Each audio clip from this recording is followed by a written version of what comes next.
ಒಬ್ಬರಿಗೆ ಸುಣ್ಣ, ಒಬ್ಬರ ಕಣ್ಣಿಗೆ ಸುಣ್ಣ, ಒಬ್ಬರ ಕಣ್ಣಿಗೆ ಬೆನ್ನಿನ. ನಾವೇನು ಪಾಪ ಮಾಡಿದ್ದೇವೆ ಉತ್ತರ ಕರ್ನಾಟಕದವರು? ಇದಕ್ಕಾಗೇ ನಾವು ನಮ್ಮ ಪ್ರತ್ಯೇಕ ರಾಜ್ಯ ಕೊಡಿ, ಎಲ್ಲರೂ ವಿರೋಧ ಮಾಡ್ರಿ ಇರುವಾರ ನಾವೊಬ್ಬರೇ ಪ್ರತ್ಯೇಕ ರಾಜ್ಯದ ಕೂಗು ಮಾಡವರೇ. 224 MLAಗಳು ವಿರುದ್ಧ ಮಾಡಿದ್ರು, ಎಷ್ಟೇ ಸಂಘಗಳು ಎಷ್ಟೇ ಸಂಸ್ಥೆಗಳು ಎಲ್ಲರೂ ವಿರುದ್ಧ ಮಾಡಿದ್ರೆ ನಾ ಮಾತ್ರ ಪ್ರತ್ಯೇಕ ರಾಜ್ಯದ ಕೂಗನ್ನು ಹೋರಾಟ ಮಾಡವ. ಏನು ಇರಲೇಬೇಕಾದ್ರೆ ಸಾಯಲಿ ಅಧ್ಯಕ್ಷರೇ, ಸಾಯುವ ಮಟ್ಟ ಹೋರಾಟ ಮಾಡಿದ ಆಗಲೇಬೇಕಾದ್ರೆ ಬಿಡಲಿ.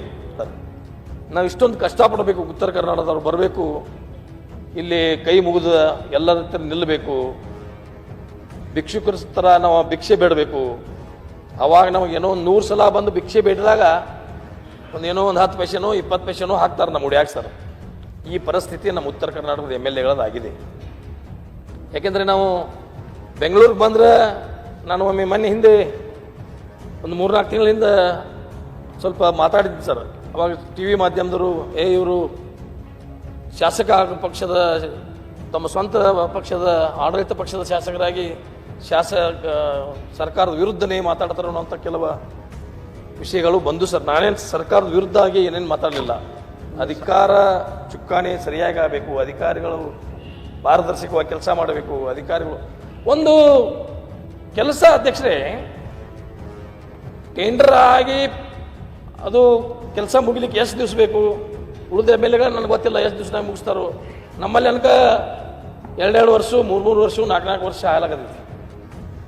ಒಂದು ಚೇಂಜ್ ಆಫ್ ವರ್ಕ್ ಮಾಡಬೇಕಾದ್ರೆ ಸರ, ಚೇಂಜ್ ಆಫ್ ವರ್ಕ್ ಆಗಿ ಅಪ್ರೂವಲ್ ಬೆಂಗಳೂರಿಗೆ ಹೋಗಿ ಮತ್ತು ಇಲ್ಲಿಂದ AWE ಎಜುಕೇಟೆಡ್ ಇಂಜಿನಿಯರ್ ಜಿಲ್ಲಾ ಆಡಳಿತದಿಂದ ಸರ್ಕಾರಕ್ಕೆ ಹೋಗಿ ಬರಬೇಕಾದ್ರೆ 2 ವರ್ಷ ಬೇಕು.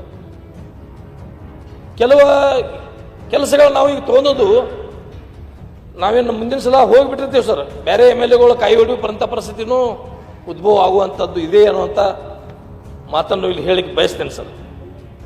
ಯೋಜನೆಗಳು ಈಗ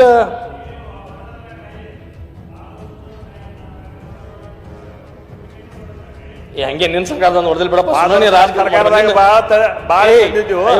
ಅವನ್ನೆಲ್ಲ ನೀವೇ ಹೊಡ್ರಿ ಕಾಯಿ. ಹಂಗೇನಾಗಿಲ್ಲ, ನಾವು ಈಗ ಹೊಡಿತಾ ಇದೀವಿ. ನಿಮ್ಮ ಕಾಲದಲ್ಲಿ ಆದದ್ದು ಕೆಲಸ ನೀವೇ ಹೊಡೆದಿದ್ದೀರಿ. ನಿಮ್ಮನ್ನ ತಗೊಂಡು ಮಾತಾಡ್ತಾ ಇದ್ದೀರಿ, ಮತ್ತೆ ನನಗೆ ವಿರುದ್ಧ ಮಾಡ್ತಾ ಇದ್ದೀರಲ್ಲಪ್ಪ ನೀವು. ನಿಮ್ BJP ಇದವ್ರನ್ನು ತಗೊಂಡು ನಿಮಗೂ ಸಪೋರ್ಟ್ ತುಂಬಾ ಚೆನ್ನಾಗಿ ಮಾತಾಡ್ತಿದ್ದೀರಾ. ಗೌಡ್ರ ನಿಮಗೆ ನಮ್ಮ ಭಾಗದ ನಿಮ್ಗೆ ಅರ್ಥ ಆಗೋದಲ್ಲ ಕೂಡ್ರಿ. ಅಧ್ಯಕ್ಷರೇ, ನಾನೊಂದು ಪತ್ರವನ್ನು ಬರೆದಿದ್ದೀನಿ ಸರ್, ಮುಖ್ಯಮಂತ್ರಿಗಳಿಗೆ, ಪ್ರಧಾನಮಂತ್ರಿಗಳಿಗೆ ಮತ್ತು ರಾಷ್ಟ್ರಪತಿಗಳಿಗೆ. ಅದು ಎಷ್ಟು ಸರಿನೋ, ಎಷ್ಟು ತಪ್ಪು, ಎಷ್ಟು ಜನ ಒಪ್ಕೋತಾರೋ, ಎಷ್ಟು ವಿರೋಧಗಳು ಮಾಡ್ತಾರೋ. ಉತ್ತರ ಕರ್ನಾಟಕ ಪ್ರತ್ಯೇಕ ರಾಜ್ಯ ಆಗಬೇಕು, ನಮಗೊಂದು ರಾಜ್ಯ ಮಾಡಿ ಕೊಡ್ರಿ ಅಂತೇಳಿ ಒಂದು ಪತ್ರವನ್ನು ಬರೆದಿದ್ದೀನಿ. ಅದು ಸರಿನೋ ತಪ್ಪು, ನನಗೇನು ಬುದ್ಧಿ ಹಾಕಿದಾನ ದೇವರ ಅಥವಾ ನನಗೇನು ನನ್ನ ಅನಿಸಿಕೆ ಏನಿದೆ ಅದನ್ನು ಬರೆದಿದ್ದೀನಿ. ಅದಕ್ಕೆ ಕೆಲವು ಪತ್ರಿಕೆಗಳು, ಕೆಲವು ಕನ್ನಡ ಪರ ಸಂಘಟನೆಗಳು ವಿರೋಧ ಮಾಡಿದರು, ಕೆಲವು ಸಂಘಟನೆಗಳು ನನ್ನ ಪರನೂ ಮಾಡಿದರು. ಹೀಗಾಗಿ ಯಾಕೆ ಇದನ್ನು ನಾವು ಬೇಡ್ತಾ ಇದ್ದೀವಿ, ಯಾವ ಕಾರಣಕ್ಕಾಗಿ ಬೇಡ್ತಾ ಇದ್ದೀವಿ ಪ್ರತ್ಯೇಕ ರಾಜ್ಯ? ಇಲ್ಲಿ ಸರ ಒಮ್ಮೆ ಒಂದು ಕಾರ್ಯಕ್ರಮದಲ್ಲಿ, ಗುಲ್ಬರ್ಗಾದಲ್ಲಿ ಒಂದು ಕಾರ್ಯಕ್ರಮದಲ್ಲಿ ಮುಖ್ಯಮಂತ್ರಿನೂ ಇದ್ದರು, ಉಪಮುಖ್ಯಮಂತ್ರಿನೂ ಇದ್ದಾಗ ನಮ್ಮ ಹಿರಿಯರು, ನಮ್ಮ ಪಕ್ಷದ ರಾಷ್ಟ್ರೀಯ ಅಧ್ಯಕ್ಷರಾದಂಥ ಮಲ್ಲಿಕಾರ್ಜುನ್ ಖರ್ಗೆ ಅವರು ಅಲ್ಲೊಂದು ಮಾತನ್ನು ಹೇಳಿದರು ಸರ್. ಕಲ್ಯಾಣ ಕರ್ನಾಟಕಕ್ಕೆ 5,000 ಕೊಡ್ತೀವಿ, 5,000 ಕೋಟಿ ಕೊಡ್ತೀವಿ, 5,000 ಕೋಟಿ ಕೊಡ್ತೀವಿ. ಆದರೆ ಪದೇ ಪದೇ ನೀವು ಯಾಕೆ ಹೇಳ್ತೀರಿ? ಅಲ್ಲಿ ಮುಖ್ಯಮಂತ್ರಿಯವರೇ ಮತ್ತು ಉಪಮುಖ್ಯಮಂತ್ರಿಯವರೇ, ನೀವು ನಮಗೆ 50,000 ಕೋಟಿ ಕೊಟ್ಟರೂ ಇನ್ನೂ ನಿಮ್ಮ ಜೊತೆಗೆ ಬರಲಿಕ್ಕೆ ಆಗೋದಲ್ಲ ಅನ್ನುವಂಥ ಮಾತನ್ನು ನಮ್ಮ ಅಧ್ಯಕ್ಷರೇ ಹೇಳಿದಾರೆ. ಅಧ್ಯಕ್ಷರೇ, ಆಮೇಲೆ ಕಲ್ಯಾಣ ಕರ್ನಾಟಕ ಕೊಡ್ಲಿಕ್ಕೆ ನಂದೇನು ವಿರೋಧಿಲ್ಲ. ಕಲ್ಯಾಣ ಕರ್ನಾಟಕ 371G ಅವ್ರ ಪ್ರಕಾರ ಅವರು ಡೆವಲಪ್ಮೆಂಟ್ಗೆ ಹಿಂದುಳಿದ ಪ್ರದೇಶಗಳು ಅವ್ರು ಕೊಡ್ಲಿ, ಇನ್ನೂ ಹೆಚ್ಚು ಕೊಡಲಿ, 5,000ಕ್ಕಿಂತ 10,000 ಕೊಡ್ಲಿ, ನನಗೇನು ವಿರೋಧಿಲ್ಲ, ನನಗೇನು ದುಃಖನೂ ಇಲ್ಲ. ನಮಗೂ ಉತ್ತರ ಕರ್ನಾಟಕದವರಿಗೂ ನಮ್ಗೆ ಒಂದು 5,000 ಕೋಟಿ ನಮಗೂ ಕೊಡ್ರಿ ಅನ್ನುವಂಥ ಬೇಡಿಕೆಯನ್ನು ನಾನು ಈ ಸಂದರ್ಭದಲ್ಲಿ ಇಲ್ಲಿಗೆ ಬಯಸ್ತೇನೆ. ಈಗ ನಾವು ಭಾಳ ಪ್ರತಿಯೊಂದರಿಂದ ಹಿಂದುಳಿದಿದ್ದೀವಿ ಸರ್. ಅದು ಆರೋಗ್ಯ, ಶಿಕ್ಷಣ, ನೀರಾವರಿ ಯೋಜನೆಗಳು. ಅಧ್ಯಕ್ಷರೇ, ನಮ್ಮ ಕ್ಷೇತ್ರದ ಜನ ಇನ್ನೂ ಬೆಂಗಳೂರು ಎಲ್ಲೈತೆ ಅನ್ನೋದು ನೋಡಿಲ್ಲ. ಎಷ್ಟೋ ಮಂದಿ ಚಲೋ ಜನ ಬಿಟ್ರೆ ಬಡವರು ಬರಲಿಕ್ಕೆ, ಕೂಲಿ ಕಾರ್ಮಿಕರು ಬರಲಿಕ್ಕೆ ಆಗೋದಲ್ಲ. ಸ್ಥಿತಿವಂತರ ಇನ್ನೂ ಬೆಂಗಳೂರು ನೋಡಲಿಕ್ಕೆ ಆಗಿಲ್ಲ. ಬಿಕಾಸ್ ಆಫ್ ನಮಗೆ 800 ಕಿಲೋಮೀಟರ್ ದೂರ ಆಗ್ತಿದೆ ಅಧ್ಯಕ್ಷರೇ. ನಮಗೂ 5,000 ಅಥವಾ 10,000 ಕೋಟಿ ಕಲ್ಯಾಣ ಕರ್ನಾಟಕದ ಜೊತೆಗೆ ನಮ್ಮ ಕಿತ್ತೂರು ಕರ್ನಾಟಕದವ್ರಿಗೂ ಅನುದಾನವನ್ನು ಕೊಡಬೇಕು ಅನ್ನುವಂಥ ಬೇಡಿಕೆಯನ್ನು ಈ ಸಂದರ್ಭದಲ್ಲಿ ಏನು ತಾರತಮ್ಯ ಆಗ್ತಾ ಇದೆ ಅನ್ನುವಂಥದ್ದು ಹೇಳಿಕ್ಕೆ ಬಯಸ್ತೀನಿ ಸರ್. ಬರ್ತೀನಿ ನಾನು. ನೀರಾವರಿ ಯೋಜನೆಗಳ ವಿಳಂಬ, ಅದು ಶಿಕ್ಷಣ ಕ್ಷೇತ್ರದಲ್ಲಿ ನಾವು ಇನ್ನೂ ಭಾಳ ತೊಂದರೆಯಲ್ಲಿದ್ದೀವಿ. ಆರೋಗ್ಯ ಕೇಂದ್ರಗಳಲ್ಲಿ ನಮ್ಮಲ್ಲಿ ಇವತ್ತು ಚರ್ಚೆ ಆಯ್ತು. ಇಲ್ಲೇ ನಾನು ಕೂತಿದ್ದೀನಿ ಬೆಳಗ್ಗೆಯಿಂದ ಅಧ್ಯಕ್ಷರೇ. ನಮ್ಮ ಆರೋಗ್ಯ ಮಂತ್ರಿಗಳು ಸಾಕಷ್ಟು ಜನ ಪ್ರಶ್ನೆ ಕೇಳಿದಾಗ ಅದು ಕೆಲವರು ಉತ್ತರ ಕೊಟ್ಟರು. ಮೊದಲು ನಮ್ಮ ಬೆಳಗಾವಿ ಜಿಲ್ಲೆಯಲ್ಲಿ 10 ತಾಲೂಕುಗಳಿದ್ದು ಅಧ್ಯಕ್ಷರೇ. ಈಗ 15 ತಾಲೂಕುಗಳಾಗಿದ್ದಾವೆ. ಹೊಸ ತಾಲೂಕುಗಳು 5 ತಾಲೂಕುಗಳನ್ನು ಮಂಜೂರುಗಳನ್ನು ಮಾಡಿದ್ದಾರೆ. ಅದು ಕಾಗವಾಡ, ನಿಪ್ಪಾಣಿ, ಆಮೇಲೆ ಮೂಡಲಗಿ, ಯರಗಟ್ಟಿ, ಕಿತ್ತೂರು ಮಾಡಿ 17ರಲ್ಲಿ ಅಧ್ಯಕ್ಷರೇ ಕಾಗವಾಡ ಮಾಡಿ. ಇನ್ನೂವರೆಗೆ ಒಂದು ಸಿಂಗಲ್ ಇನ್ಫ್ರಾಸ್ಟ್ರಕ್ಚರ್, ಒಂದು ತಹಸೀಲ್ದಾರ್ ಆಫೀಸ್ ಅದು ಬಾಡಿಗೆ ಕಟ್ಟಡದಲ್ಲಿ ನಡೆಸ್ತಾ ಇದ್ದೀವಿ. ತಹಸೀಲ್ದಾರ್ ಆಫೀಸ್ ಬಾಡಿಗೆ ಕಟ್ಟಡದಲ್ಲಿ ನಡೆಸ್ತಾರೆ. ಇನ್ನೂ ಎಲ್ಲ ಕಚೇರಿಗಳು ಬರುವ ಯಾವಾಗ, ಆ ತಾಲೂಕಾ ಡೆವಲಪ್ಮೆಂಟ್ ಆಗೋದು ಯಾವಾಗ, ಅಲ್ಲಿ ಎಲ್ಲ ಕಚೇರಿಗಳು ಯಾವಾಗ, ಇವಾಗೂ ಸಹಿತ ನಾವು ಅಥಣಿಯಲ್ಲೇ ಹೋಗ್ತೇವೆ ನಾವು. ಈಗ ಏನಾಗಿದೆ ಅಧ್ಯಕ್ಷರೇ, ಪ್ರಜಾಸೌಧವನ್ನು ಕೊಟ್ಟರು ನಮ್ಮ ಕಂದಾಯ ಸಚಿವರು. ನನಗೂ ಪ್ರಜಾಸೌಧ ಕಟ್ಟಡ 8,60,00,000 ಅಧ್ಯಕ್ಷರೇ. 8,60,00,000 ಪ್ರಜಾಸೌಧ ಕಾಗವಾಡಕ್ಕೆ ಕಟ್ಟಡಕ್ಕೆ ಕೊಟ್ಟಿದ್ದೀವಿ ಅನ್ನುವಂಥ ಆರ್ಡರನ್ನು ಈ ಹೋದ ವರ್ಷ, 1 ವರ್ಷ ಆಯ್ತು ಸರ್.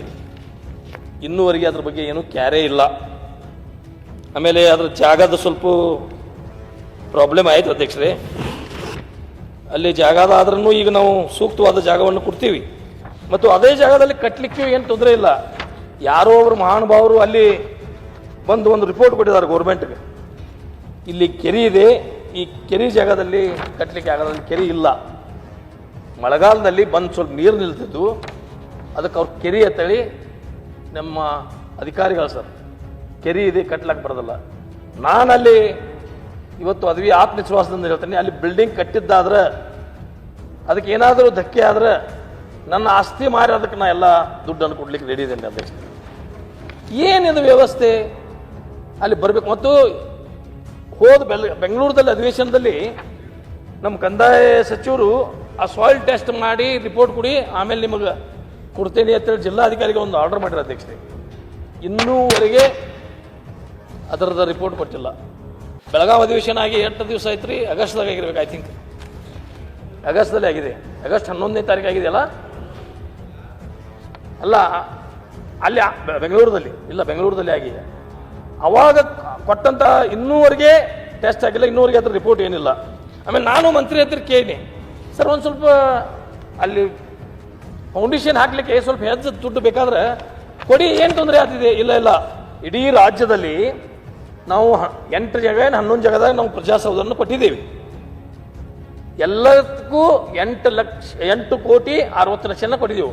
ನಿಮಗೆ ಒಬ್ಬರಿಗೆ ಹೆಚ್ಚು ಕೊಟ್ಟಿದ್ದಾದ್ರೆ ಅದು ತೊಂದರೆ ಆಗ್ತೈತಿ, ಎಲ್ಲರಿಗೂ ಕೊಡಬೇಕಾಗ್ತೈತಿ, ಕೊಡ್ಲಿಕ್ಕೆ ಆಗೋದಲ್ಲ. 20% ಹೆಚ್ಚಿಗೆ ಬೇಕಂತೇಳಿ ಅಲ್ಲೇನೋ ಇಂಜಿನಿಯರ್ಗಳು ಹೇಳಿದ್ರು. ನಿಮಗೊಂದು ಪೈಸಾನೂ ಕೊಡ್ಲಿಕ್ಕೆ ಆಗೋದಲ್ಲ ಅಂತೇಳಿ ಅವಾಗ ಮಂತ್ರಿಗಳು ನನಗೆ ಹೇಳಿದ್ರು ಸರ್. ಇದೊಂದು ನಿಮ್ಗೆ ಕಳಿಸ್ಕೊಡ್ತೀನಿ ಸರ್.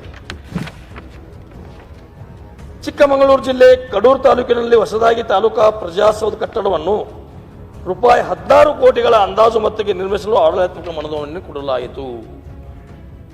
ಅಣ್ಣ ಡೇಟ್ 25/9/25 ಕ್ಯಾಬಿನೆಟ್ ಮೀಟಿಂಗ್ದಲ್ಲಿ ಕಡೂರು ತಾಲೂಕದಲ್ಲಿ ಕೊಡ್ಲಿಕ್ಕೆ 16 ಕೋಟಿ ಕೊಡ್ಲಿಕ್ಕೆ ಬರ್ತಿದೆ. ಯಾಕೆ ನಮ್ಮಲ್ಲಿ ಕಾಗವಾಡ ತಾಲೂಕದಲ್ಲಿ ಒಂದು 20% ಹೆಚ್ಚಿಗೆ ಮಾಡ್ಲಿಕ್ಕೆ ಕೊಡೋಕೆ ಬರೋದಲ್ಲ ಅಧ್ಯಕ್ಷರೇ? ಏನು ವ್ಯವಸ್ಥೆ ಇದೆ ನನಗೆ ಅರ್ಥ ಆಗ್ತಾ ಇಲ್ಲ. ಇಲ್ಲ ನಾನು ಅಲ್ಲಲ್ಲ, ನೀವೆಲ್ಲ ಟೈಲ್ ಭಾಷೆ ಬೇಡ್ರಪ್ಪ. ಮತ್ತು ನಾನು ಏನು ಬರ್ತಾರಲ್ಲಿ ಸರ್ಕಾರದ ವಿರುದ್ಧ ರಾಜಕೀಯ ಮಾತಾಡಿದ್ರೆ ಬರ್ತಾರ, ಟಿವಿದ ಬರ್ತೈತೆ ಅದು. ನಾನು ಸರ್ಕಾರ ವಿರೋಧ ಪರವಾಗಿಲ್ಲ ಅಧ್ಯಕ್ಷರೇ. ನಾನು ತೊಂದರೆ ಆದದ್ದು ಏನು ಸಮಸ್ಯೆ ಇದೆ ಅದನ್ನು ಮಾತಾಡ್ತಾ ಇದ್ದೀನಿ. ನೀವ್ಯಾಕೆ ಟಳಿ ಬರ್ಸ್ತಾರೆ ಅಂತ ಸುಮ್ಕೊಂಡ್ರಲ್ಲ. ನೀವು ಧೈರ್ಯವಾಗಿ ಮಾತಾಡ್ತಿದ್ದೀರಲ್ಲ, ಅದಕ್ಕೆ ನಾವು ಅಪ್ರಿಶಿಯೇಟ್ ಮಾಡ್ತಾ ಇದ್ದೀವಿ. ನಿಮ್ಗೆ ಆ ಸಮಸ್ಯೆ, ನಮ್ಮ ಪರಿಸ್ಥಿತಿ ಏನಾಗ್ಬೇಕು ಅಂತ. ವಿರೋಧ ಪಕ್ಷದವರಿಗೆ ವಿರೋಧ ಮಾಡ್ಲಿಕ್ಕೆ ಯಾವ್ದು ಸಬ್ಜೆಕ್ಟ್ ಸಿಕ್ಕಿಲ್ಲ. ನೀವು ಸತ್ಯ ಮಾತಾಡ್ತಾ ಇದ್ದೀರಿ, ಮಾತಾಡಿ. ಕಾಂಗ್ರೆಸ್ ಮುಂದು ಅಧ್ಯಕ್ಷರೇ ಮಾತಾಡ್ತಾ ಇದ್ದೀನಿ. ಎಲ್ಲ ಕಡೆ ಒಂದೇ ಕೊಡಬೇಕು, ಬೇರೆ ಕಡೆ ಕೊಡಕ್ಕಾಗಲ್ಲ. ಅವ್ರು ಕೊಟ್ಟರೆ ಗದ್ದಲಾಗ್ತಿದೆ, ಇದು ಸಮಸ್ಯೆ ಇದೆ, ಕೊಡ್ಲಿಕ್ಕೆ ಕೊಡೋದು ಅಂತ ಹೇಳಿದ್ರು. ಕಡೂರಲ್ಲಿ ಹೆಂಗೆ 16 ಕೋಟಿ ಕೊಟ್ಟರು ಸರ್? ಇದು ನನಗೂ 16 ಕೋಟಿ ಕೊಡಬೇಕು ಅನ್ನೋಂಥ ಮನವಿಯನ್ನು ಈ ತಮ್ಮ ಮುಖಾಂತರ ಸರ್ಕಾರಕ್ಕೆ ನಾನು ಮನವಿಯನ್ನು ಮಾಡ್ಕೋತಾ ಇದ್ದೀನಿ, ಒತ್ತಾಯನೂ ಮಾಡ್ತಾ ಇದ್ದೀನಿ. ಯಾಕೆ ಸರ್ ತಾರತಮ್ಯ ಇದು? ಒಬ್ಬರಿಗೆ ಸುಣ್ಣ, ಒಬ್ಬರ ಕಣ್ಣಿಗೆ ಸುಣ್ಣ, ಒಬ್ಬರ ಕಣ್ಣಿಗೆ ಬೆನ್ನಿನ? ನಾವೇನು ಪಾಪ ಮಾಡಿದ್ದೀವಿ ಉತ್ತರ ಕನ್ನಡದವರು? ಇದಕ್ಕಾಗೇ ನಾವು ನಮ್ಮ ಪ್ರತ್ಯೇಕ ರಾಜ್ಯ ಕೊಡಿ, ಎಲ್ಲರೂ ವಿರೋಧ ಮಾಡ್ರಿ ಇರುವಾರ ನಾವೊಬ್ಬರೇ ಪ್ರತ್ಯೇಕ ರಾಜ್ಯದ ಕೂಗು ಮಾಡವರೇ. 224 MLAಗಳು ವಿರುದ್ಧ ಮಾಡಿದ್ರು, ಎಷ್ಟೇ ಸಂಘಗಳು ಎಷ್ಟೇ ಸಂಸ್ಥೆಗಳು ಎಲ್ಲರೂ ವಿರುದ್ಧ ಮಾಡಿದ್ರೆ ನಾ ಮಾತ್ರ ಪ್ರತ್ಯೇಕ ರಾಜ್ಯದ ಕೂಗನ್ನು ಹೋರಾಟ ಮಾಡವ. ಏನು ಇರಲೇಬೇಕಾದ್ರೆ ಸಾಯಲಿ ಅಧ್ಯಕ್ಷರೇ, ಸಾಯುವ ಮಟ್ಟ ಹೋರಾಟ ಮಾಡಿದ ಆಗಲೇಬೇಕಾದ್ರೆ ಬಿಡಲಿ. ಈ ಥರ ನಮಗೆ ತೊಂದರೆ ಯಾರಿಗೆ ಹೇಳ್ಕೊಳ್ಳೋದು? ತಡಿಯಣ್ಣ ನೀನು ಬಸ